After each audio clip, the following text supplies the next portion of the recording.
پروردگار کے نام سے جو نہایت کریم ہے، جو نہایت رحیم ہے۔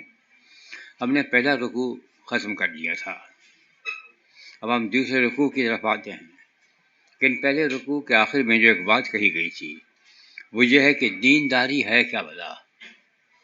ہم عام طور پر یہی تصور ہوتا ہے کہ دینداری وہی ہے، دوسرا آدمی اگر 5 وقت نماز پڑھتا ہے تو کم از کم 10 وقت پڑھے، وہ اگر 1 مہینے کے روزے رکھتا ہے لینٹ کے 40 دن کے تو یہ کم از کم 80 رکھ لے، 30 مسلمانوں کو بھی یا ساتھ میں ملا کے 70 رکھ لے۔ تو یہ ہمارے ہاں دینداری کا تصور ہوتا ہے، اور یہاں کہا گیا ہے کہ دینداری یہ ہے کہ یتیموں اور بیواؤں کی مصیبت کے وقت ان کی خبر لیں اور اپنے آپ کو دنیا سے بیدار رکھیں۔ یعنی ہمارے ہاں دین اور دنیا دو الگ الگ چیزیں ہیں۔ یہ دین ہماری دنیا پہ اثر انداز نہیں ہوتا، ہمارے کلچر پہ اثر انداز نہیں ہوتا، لیکن یہاں لگتا ہے کہ نہیں، دینداری اگر کلچر پر اثر انداز نہیں ہوتی تو پھر یہی ہوگا کہ کلچر دینداری پہ اثر انداز ہوگا، اور پھر دین دب جائے گا اور کلچر بڑھ جائے گا۔ اب کلچر سے اگنورنگ، لیکن یہ حقائق ہے کہ ہر معاشرے میں یتیم بھی موجود ہیں، بیوہ بھی موجود ہیں، یا وہ لوگ جن کو آپ کی مدد کی ضرورت ہے وہ موجود ہیں۔ اگر آپ ان کی مدد نہیں کرتے اور صرف یہی کہہ چلے جاتے ہیں کہ میرا تو خداوند یسوع مسیح کے ساتھ بہت گہرا تعلق ہے، بھائی تو یہ ظاہر ہے کہ یہ جھوٹ بول رہے ہیں، یہ گہرے تعلق کا تقاضا یہ نہیں ہوتا۔ اب ہم آتے ہیں آگے دوسرے باب کی پہلی آیت میں، اے میرے بھائیو، اور جب بھی کبھی یہ بھائیو آتا ہے یونانی زبان میں یہ ذہن میں رکھیے کہ ایڈلفائے جب جمع کے صیغہ میں آتا ہے تو ان بھائیوں میں بہنیں بھی شامل ہوتی ہیں۔ ہاں، چند ایک مقامات ایسے ہیں جہاں بہنیں شامل نہیں ہیں، وہاں زبردستی شامل نہیں کر دیجیے۔ اگر ذکر ہو رہا ہے اے بھائیو ہم ختنہ کرائیں تو آپ کہیں گے اے بھائیو اور بہنوں اور ختنہ کرائیں، پھر وہاں پہ نہیں کرنا ہے کیونکہ عورتوں کا ختنہ نہیں ہوتا ہے، لیکن ورنہ بھائیوں میں بہنیں شامل ہیں۔ تو اے بھائیو اور بہنوں، ہمارے خداوند ذوالجلال یسوع مسیح کا ایمان تم میں طرفداری کے ساتھ نہ ہو۔ پچھلی آیت سے یہ اندیشہ ہوا تھا کہ جب آپ کہہ رہے ہیں کہ غریبوں کا، بیواؤں کا اور یتیموں کا خیال رکھو، تو آپ ایک طبقے کا تو خیال رکھ رہے ہیں، دوسرے کو نظر انداز کر رہے ہیں، تو جانبداری تو ہے۔ تو اس کو دور کریں کہ نہیں، ہم یہ نہیں ہے وہ، چونکہ ان کے مصیبت کے وقت ان کی خبر لیں، کیونکہ ان کے اوپر مشکلات آگے پڑتی ہیں اور وہ چرچ کا حصہ ہیں، چرچ سے الگ نہیں ہیں۔ یہاں ذہن میں یہ بھی رہے کہ یہاں پہ اس پہ تو پابندی نہیں ہے کہ آپ دوسرے بیواؤں کا، دوسرے یتیموں کا خیال نہیں رکھ سکتے، لیکن بنیادی طور پر زور اس بات پر ہے کہ آپ کے چرچ کے اندر جو بیوائیں ہیں، آپ کے چرچ کے اندر جو یتیم ہیں، آپ کے چرچ کے اندر جو غریب ہیں، ان کے لیے آپ کیا کرتے ہیں۔ اگر آپ کچھ نہیں کرتے تو آپ کا ایمان کا دعویٰ جھوٹا ہے۔ یہ دینداری کے جو بھی آپ کرتے رہتے ہیں، یہ ڈرامے بازی چھوڑ دیں، کیونکہ اگر وہ مذہب آپ کو سیدھا نہیں کر سکا تو کسی اور کو بھی سیدھا نہیں کرے گا۔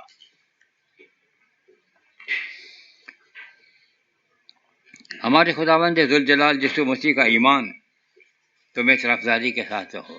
اب یہ مسیح کا ایمان کیا ہے؟ یہ وہی کہا کہ جنریٹو کنسٹرکشن۔ السلام علیکم۔ کیا بات۔ تو یسوع مسیح کا ایمان کیا چیز ہے؟ کیا وہ ایمان جو یسوع مسیح رکھتے تھے، یا وہ ایمان جو آپ یسوع مسیح پر رکھتے ہیں؟ یہ کیا چیز ہے بھائی؟ کون سا ہے یہ ایمان؟ اس کا حقیقت کو سمجھنے کے لیے ہم آپ کو ایک بات بتاتے ہیں کہ ایک یہ لفظ ایمان جو ہے یہ کیا بلا ہے۔ ہمارے یہاں اردو میں عام طور پر ایمان جو ہے وہ عقیدے کے لیے استعمال ہوتا ہے، کریڈ کے لیے، کہ بھائی میرا ایمان ہے کہ خدا ایک ہے، میرا ایمان ہے کلیسا پر، میرا ایمان ہے یسوع مسیح پر، میرا ایمان ہے روح القدس پر، یہ ایمان ہے۔ عبرانی زبان میں آمن کا مطلب یہ ایمان نہیں ہے، یہ بھی شامل ہے لیکن بنیادی طور پر یہ نہیں ہے، بلکہ کسی ذات پر بھروسہ کرنا آمن ہے۔ اس لیے جب اس کا ترجمہ پستس کیا گیا تو فیس جس کا ترجمہ کیا گیا ہے، یا پسایو ورب جو ہے ٹو بلیو کیا گیا ہے، تو اس کا مطلب یہ نہیں ہے کہ یہ باتیں ہیں جن کو ماننا ہے، بلکہ کوئی ذات ہے جس پر اعتماد کرنا ہے۔ تو اس لیے یہ ٹرسٹ کے معنی میں بھی استعمال ہوتا ہے۔ یہ فیتھ اور بلیف بھی ہے، یہ ٹرسٹ بھی ہے، اور سب سے بڑھ کر جو چیز ہے وہ یہ ہے کہ وہ شخص جس پر آپ اعتماد کر رہے ہیں، کیونکہ اس کا آپ کے ساتھ ایک معاہدہ ہے، مسیح کا معاہدہ ہے کہ آپ کو بچائے گا، تو اپنے وعدے پر وفادار رہے۔ تو وفاداری کے لیے فیتھ فلنس کے لیے بھی استعمال ہوا ہے۔ یہ وہ خرابی ہے جو نہ سمجھنے کی وجہ سے ہمیں کنٹرڈکشن دکھائی دیتا ہے کہ پولس کہتا ہے کہ آدمی ایمان سے بچتا ہے، اعمال سے نہیں۔ تو اس کی تشریح کیا ہے؟ تشریح یہ ہے کہ اعمال و اعمال کو چھوڑے بھاڑ میں گئے، ان کی کوئی ضرورت نہیں ہے، آپ ایمان لے آئے۔ سوال یہ ہے کہ عمل وہ ہے جو میں کرتا ہوں۔ جب میں ایمان لاتا ہوں تو کیا یہ میرا عمل نہیں ہے؟ یہ بھی تو میرا عمل ہے، میں تو عمل سے بچ رہا ہوں، یہ ایمان سے کیا بچا؟ یونانی میں دیکھیں تو وہاں پسٹس کے ساتھ ڈیفینیٹ آرٹیکل ہے، وہاں یہ نہیں ہے میں نے سیو بائی فیتھ، میں نے سیو بائی دا فیتھ۔ تو وہ ڈیفینیٹ آرٹیکل یہ ظاہر کرتا ہے کہ ہم مسیح کی وفاداری کی وجہ سے بچتے ہیں، ہم اپنے ایمان لانے کی وجہ سے نہیں بچتے۔ یہ ہماری شرافت نہیں ہے، یہ اس کا کرم ہے کہ وہ وفاداری کے ساتھ ہمیں بچانا چاہتا ہے، تو لہٰذا وہ ہمیں بچا لیتا ہے۔ تو یہاں پر یسوع مسیح کا ایمان تم میں طرفداری کے ساتھ نہ ہو کہ تم اس بات پر ایمان رکھتے ہو یا یقین رکھتے ہو کہ مسیح کی ذات ہمیں بچانے والی ہے، تو اب یہ جو تمہارا ایمان ہے، اب اس میں طرفداری نہ ہو۔ اب ظاہر ہے کہ ایمان میں طرفداری ہوتی نہیں ہے، سچی بات یہ ہے۔ آپ کہتے ہیں میں خدا کو ایک مانتا ہوں، اس میں کون سی طرفداری ہے؟ میں مانتا ہوں کہ یسوع مسیح دنیا کو بچانے کی ہے، اس میں کوئی ہے طرفداری؟ اس میں تو کچھ بھی نہیں ہے۔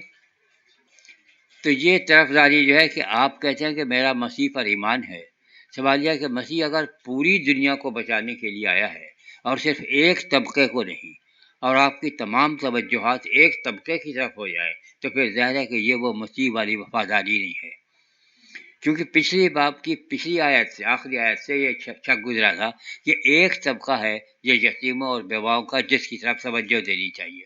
تو کل کو پھر کچھ اور آ جائے گا کہ ایک اور طبقہ بھی ہے چرچ کے اندر جس پہ ساری توجہ ہماری ادھر ہونی چاہیے۔ تو کہا کہ یہ نہیں ہے، ان کی ضرورت ہے اس لیے، اور شاید کبھی ایسے مواقع آ جائیں جہاں پہ آپ کو کسی کی ضرورت پیش آ جائے۔ مثلا اگر آپ یہ سمجھتے ہیں کہ صاحب بچہ ہے آپ کے یہاں پہ، اور وہ پڑھنا چاہتا ہے، پڑھائی میں تیز ہے، سب کچھ ہے، لیکن آگے تعلیم حاصل کرنے کے لیے اس کے پاس پیسے نہیں ہیں، تو بجائے اس کے کہ وہ تعلیم ختم کر دے، اگر چرچ اس کو پڑھائے لکھائے تاکہ وہ آگے بڑھے تو فائدہ مند ہوگا۔ ہمیں یاد ہے کہ ہم کینیا میں تھے، وہاں پہ ایک صاحب سے ہماری ملاقات کے لیے کہا گیا کہ ان سے ضرور ملاقات کرنا ہے۔ اتفاق سے وہی ہمیں ایئرپورٹ پہ لینے آ گئے۔ ان کا ٹھیک ہے، وہ اپنے گھر لے گئے، تو ان سے باتیں ہونے لگی۔ پھر کہنے لگے کہ اچھا میں کسی دن تمہیں اپنی زمین دکھانے لے چلوں گا۔ میں نے کہا آپ نے زمین خریدی ہے؟ کہنے کی ہاں۔ نوجوان چختہ، بھائی کون سی؟ جیپ میں بٹھایا، وہ بدبخت زمین شہر سے باہر دور جنگل بیابان میں بالکل ویران جگہ، چاروں طرف اس کے باپ وائر لگا ہوا، یہ ہے میں نے زمین لی ہے۔ زمین لی آپ نے؟ اس میں کیا اگائیں گے؟ کہیں گے تو جب اگے گا تو اگے گا، کہ ہے کیا؟ کہنے کہ چرچ کے نام پہ لی ہے۔ تو وہ ایڈمنسٹریٹر بھی تھے چرچ کے، مزے کی بات ہے، انتظام سنبھالے۔ اور میں نے کہا بھائی یہ کیا زمین لی ہے؟ کہنے کہ یہی تو لوگوں کی سمجھ میں نہیں آتا تھا، چرچ نے بڑی مخالفت کی۔ میں نے یہ زمین اس وقت لی ہے جب کہ مجھے ایک آنا نہیں، ایک پیسہ فی ایکڑ پڑتی تھی، کوئی لینے کو تیار نہیں ہے، میں نے لے لی۔ اب اس کی قیمت بہت زیادہ ہو گئی ہے، اب یہ کروڑوں میں جا پہنچی ہے، اور جو مجھے فائدہ پہنچا ہے، جو میں نے اپنی پلاننگ کی تھی، یہ زمین ہے، اس کے چاروں طرف وہ کھینچ دی، دیوار سمجھ لیں، وہ جو کانٹے دار وہ لگا دی۔ گورنمنٹ آئی کہ ہاں بھائی یہ ہٹائیں، میری زمین ہے، نہیں ہٹاتا، کہاں لکھا ہوا ہٹاؤ؟ اور کہا اللہ کے بندے، یہ ہمیں یہاں سے